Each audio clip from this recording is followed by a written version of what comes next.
amoureuse. Elle imagine leur maison dans la forêt, leur vie à deux, parce que dans son rêve, elle est mariée à Paul et ils vivent ensemble. Elle n'est pas une petite fille de 13 ans. Elle est une femme, une star de cinéma, et Paul, un champion olympique. Ils sont célèbres tous les deux, ils ont des fans dans le monde entier, mais ils s'aiment comme au premier jour. Paul est amoureux de Zoé, et Zoé est amoureuse de Paul. Un champion olympique amoureux d'une star de cinéma. Et dans son rêve, Zoé n'entend pas Elsa crier « Attention !» Elle n'entend pas l'avalanche. Mais elle sent le vent. C'est un vent très fort. Il souffle très vite, trop vite. Déjà, il est trop tard. Oh, qu'est-ce que c'est? Est-ce que la forêt me parle? C'est certainement cela. Je suis amoureuse. Tout me parle d'amour, les arbres, la montagne, la neige. Mais la forêt ne lui parle pas. La montagne lui parle, mais elle ne lui parle pas d'amour. Que se passe-t-il? Pourquoi est-ce qu'elle est toute seule? D'où vient ce bruit énorme? Il ne faut pas rester ici. Elle marche vite, elle tombe. Soudain, tout est blanc, et puis tout est noir.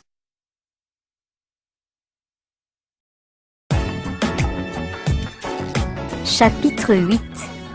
Sénateur.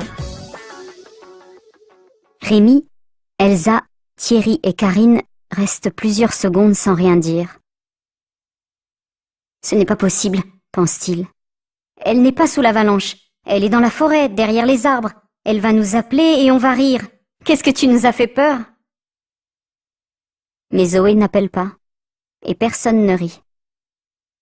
Enfin, il se réveille. Zoé! Chut! Fait Elsa. C'est encore dangereux. Est-ce qu'elle est morte? Non, elle est sous la neige, mais elle a de l'oxygène pour une demi-heure, peut-être plus.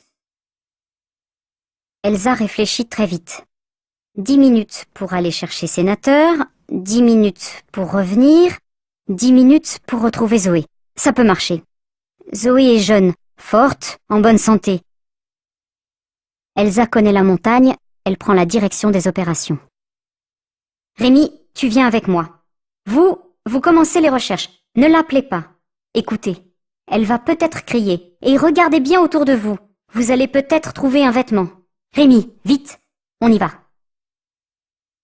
Elsa et Rémi sont les plus sportifs de la bande. Ils partent très vite en direction de la maison de Monsieur Paul. Thierry regarde sa montre. 1h20. Une demi-heure. On va la retrouver. Karine, tu vas par là. Moi, je vais par ici. Vite! Ils commencent à chercher dans la neige. Zoé les entend peut-être. Elle va peut-être les appeler. Regarde! Crie soudain Karine. Là, une écharpe blanche, l'écharpe de Zoé.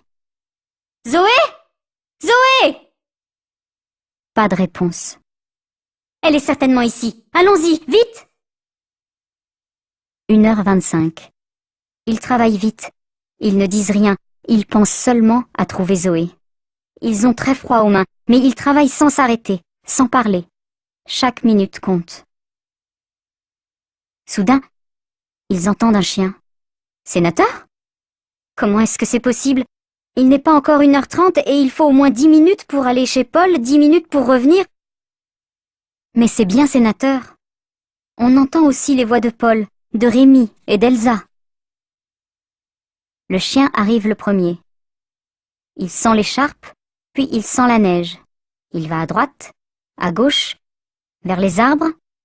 Il s'arrête, il repart. Soudain, il aboie comme un fou, et il commence à chercher dans la neige. « Regardez !» crie Rémi. Une main, la main de Zoé.